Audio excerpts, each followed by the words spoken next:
So looking at one of our core schemes, I want to start with pin and pull. Our pin and pull scheme for us, probably our top run scheme. We love pin and pull because it allows us to move two gaps at once. Very difficult for teams to fit. There's going to be a hard reaction off of it. And we think we have some nice adjustments that complement our pin and pull scheme. We always pull our center in pin and pull. And that allows us as a tempo team to stay consistent. So then it's really just a matter of whether we're pulling that front side guard or that front side tackle, depending on the front we get. And if we get a bare front, that tight end really becomes your first puller. So taking a look and kind of drawing this up. If we look at pin and pull, this would be a great time. We get a down block from our tight end. This is decision time now. We could get a down block here from the tackle. Great angle to get a down block here. So our first puller is going to pull for the force player. So we got our guard who's going to pull out for the force player. This is a situation, whoever it may be, it's most likely this safety, that force player in the alley. Could be a cut corner, but more likely than not, it'll be this safety here.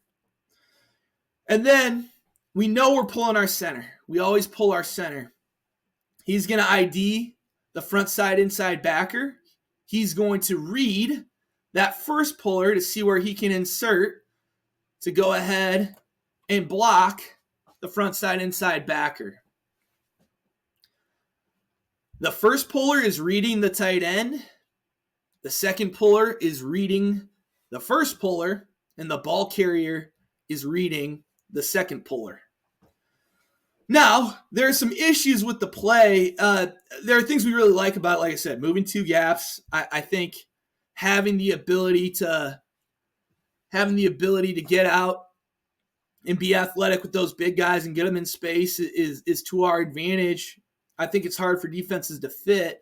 I think the hardest part of this play is what you want to decide to do in the backside. So our most base way to handle the backside would be to take these two and combo up for that backside inside backer. But when this backside inside backer recognizes that it's pin and pull, he usually goes flying, and it's difficult for that backside combo to get to him in time. So there are several things we can do. We can run it as a base play. If we run it as a base play, our problem with this play is the squeeze from that backside end. He could go chase us if we don't have some constraints in place to handle that backside squeeze. So a couple things we can do. We can go ahead and lock the backside. We can lock the backside here and RPO off this individual now that we know he's not getting comboed to. Or we can read the backside and zone read. Or in this case, let's add a gap. Let's free these guys up to get great movement to the backside. Let's use our tailback as that backside cutoff. So that'll be kind of our first answer as we look at some of the different answers we have involved in this scheme. And that's really what you want to be doing in six-back offense. What are the issues with the particular scheme you're working in? How can you solve them with the tailback? So here what we're going to do is we're going to essentially J-course him back to take care of this DN, to take some of that pressure off that backside so that they can go work up. And you can see here, I think there's a level of misdirection, too, that can slow down this backer by showing run action to him to where now we can create explosive plays with our quarterback by being a six-back team. So I want to show you some more ways. Here, this is a 3-3 stack. Same idea. We can send that tailback backside. You look, we really get this backside backer to shuffle with that tailback, and we're able to create an explosive play here. An explosive play here as a result of how we're blocking this sucker up. Same thing here. Running that quarterback pin and pull. We get a pressure to the open side there. We get a pressure. That's an opportunity for us to throw the tailback towards the pressure, get out away. It's a run scheme where you can allow for a little bit of penetration. Now we've got our quarterback in the open field, and he's out and away.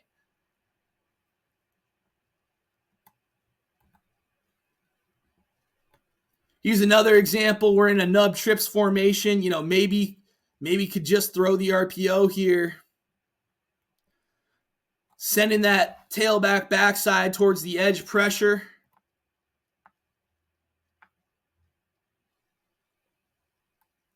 And then we've got our quarterback in the open field now. And this is one of those where it's not even always blocked up perfectly, but the fact that we're sending two pullers out there just makes it really difficult for defenses to fit. And we can make a cut off of that. And we've created space now. Another example here. Got two pullers going to the field in this case. We're sending our tailback backside to take any sort of edge threat away. Boy, you can see how loaded the box is here. It's a good reason to add a gap and certainly could take advantage of the RPO game. They're trying to get penetration. You can give a little penetration and pin and pull, but now we're out on a safety in a really good matchup. We're getting 13 yards here.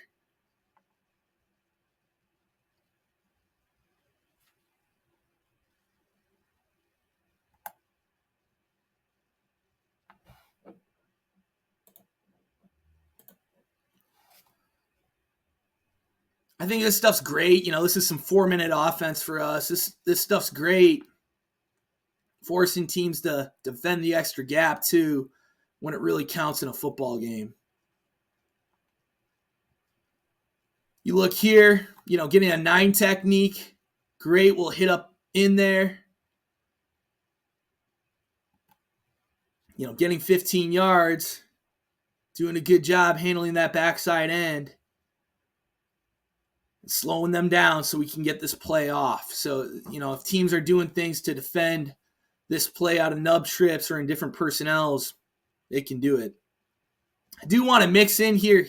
You can see we're sending our tailback backside, still alive to throw all those RPOs. That's why I have this clip on here. We're still alive throwing all those RPOs, taking advantage of that as much as we can. And it's really on our quarterback to do a good job to still see the whole field and pull the trigger whenever we have space out there.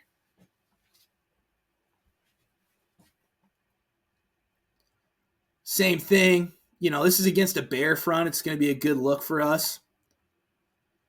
How this will change a bit.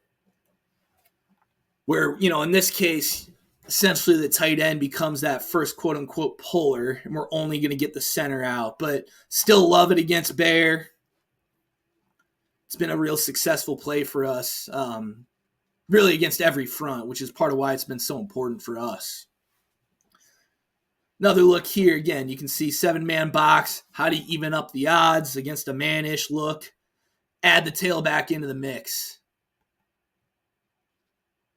And then once again, they're going to play 1/3, 2/3, whatever it may be. Go ahead and throw that sucker out there. And make sure that they're being honest as a defense. All right, taking another look here, in a scrimmage setting. And I always think a lot of the hidden yardage in the quarterback run game is forcing defenders to tackle these guys. Great example here, even with a younger group, even with a less athletic group, just getting those guys out in space, getting those pullers out in space and letting your quarterback go to work while sending the tailback to the backside. It's been really effective for us. Here's a good look at a pressure. You're getting some edge pressure, still going to pull for force. Well, now we have an individual to work back, cap that thing off at the surface level. Now we've got a good, safe playoff anytime you anticipate or you've scouted and gotten some of that edge pressure. Here in a game setting, again, doing a good job getting out to the force player, chipping that D end, who's a really good player. It's really helped us. Now, once again, do a great job. Now they're cheating the play. Still can throw those bubbles backside as a part of your six-back offense. Really important to continue to keep those RPOs alive. Really like it down in the red zone too. You look here, we've got that extra hat as we get man coverage, forcing now the corner to be a primary run fitter. Usually a good thing for us. We get them to misfit it. We walk into the end zone. So it's a really great idea. It's why we get away with staying in the same personnel set in the red zone, because we're a six-back offense and we're adding that gap. Good job. You can see how that DN squeezing in could be an issue. Well, tailbacks handled that. Now we're out in the daylight.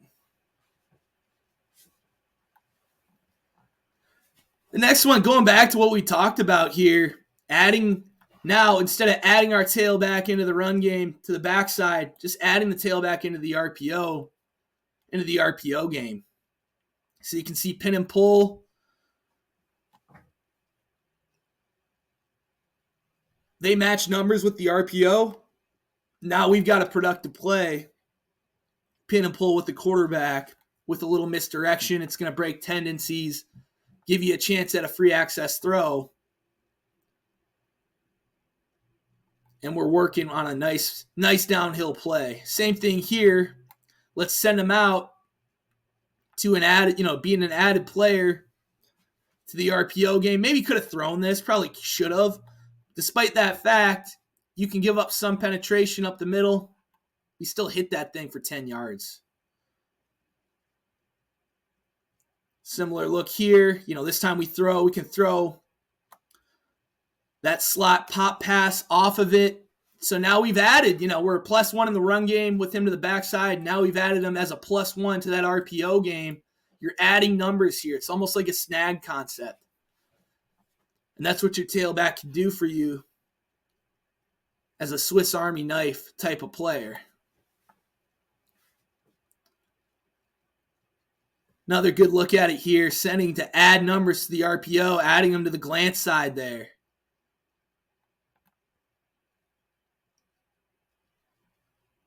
You can see the two pullers in the space we've created now as we stretch the defense horizontally.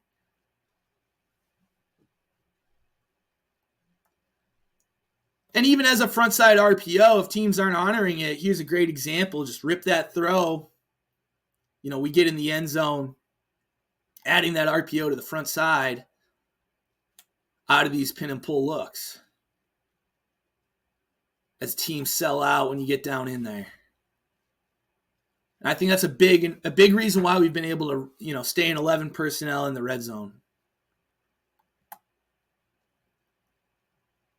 Another look here, can we snag the RPO? No. Well, look at all the space out here now.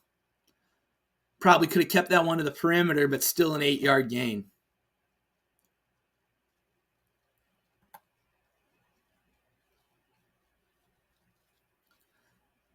Backside RPO, we get the edge thanks to that added gap, that six-back mentality that we've added.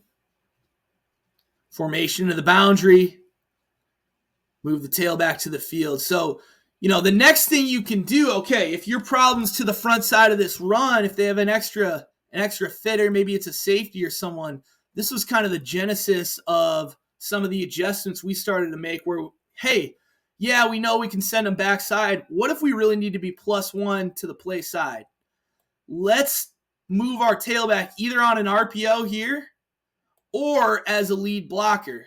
So we started playing around with that. You look at how we're stretching that defense laterally. Now we're disrupting what their edge was here. And we're creating a lot of space for a quarterback to run. And it's been really effective. So you can kind of see it all come together. Hey, let's add our tailback in. We could throw our slot pop pass. We could run it. So you've got options now. We're presenting a lot of different looks to the defense, and you can see here where it just creates a lot of space. It creates a seam in the defense because they're accounting for all six backs now.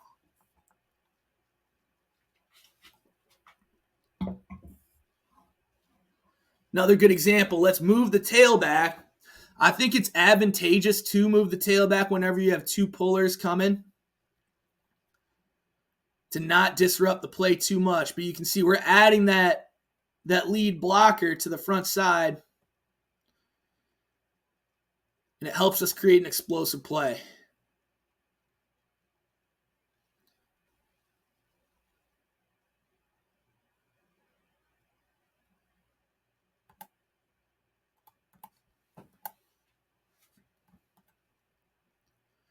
Here's another look at it. Got our tight end. Let's move the tailback to get an angle to add a gap to this side of the field now. The defense is still defending the RPO backside.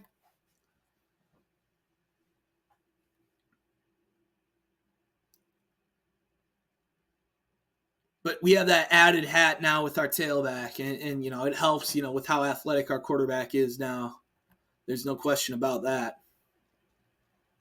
But moving that tailback, getting those pullers out there, it's a lot of ground and space for the defense to cover and fit in order to be sound.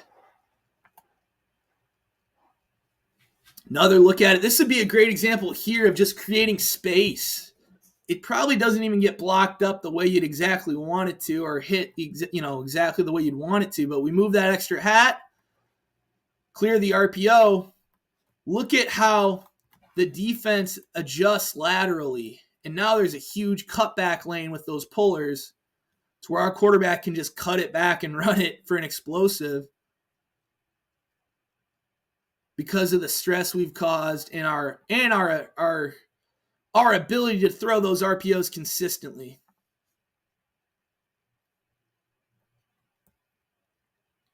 So this one, it doesn't even hit to where you would expect, but we've created space.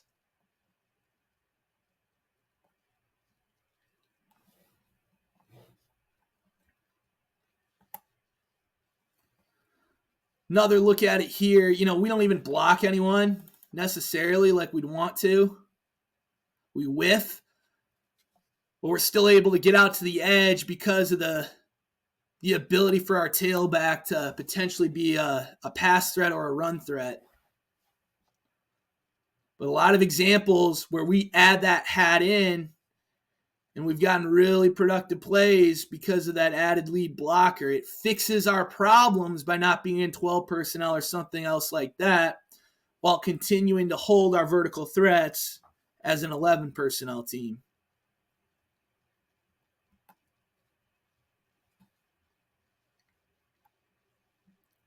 We've affected the edge they're trying to play.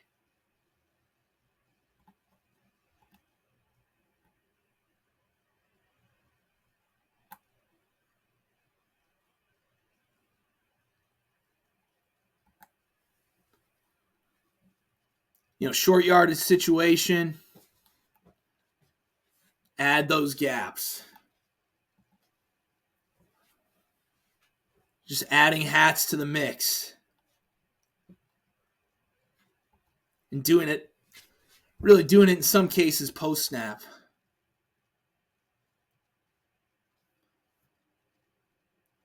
You can see we just removed the safety there. That's so valuable.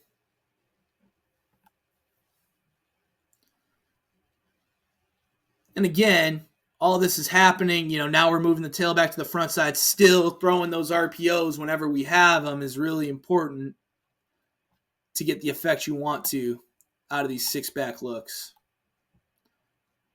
But 3rd and 4, this is a great example, just adding the tailback in. And we're able to convert. Really good example here. We're able to take the extra safety out of the fit.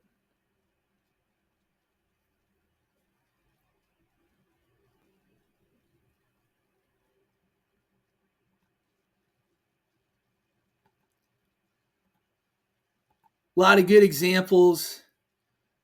We played around. Here's a good example. We'll play around with using our tailback in the RPO game, as we mentioned. You can see he's peeking. We did all those lead plays. Now we'll throw it. We we were able to cover that during our RPO talk and our down the field RPO looks that we've had. But once again, now it's a lot more for a defense to defend.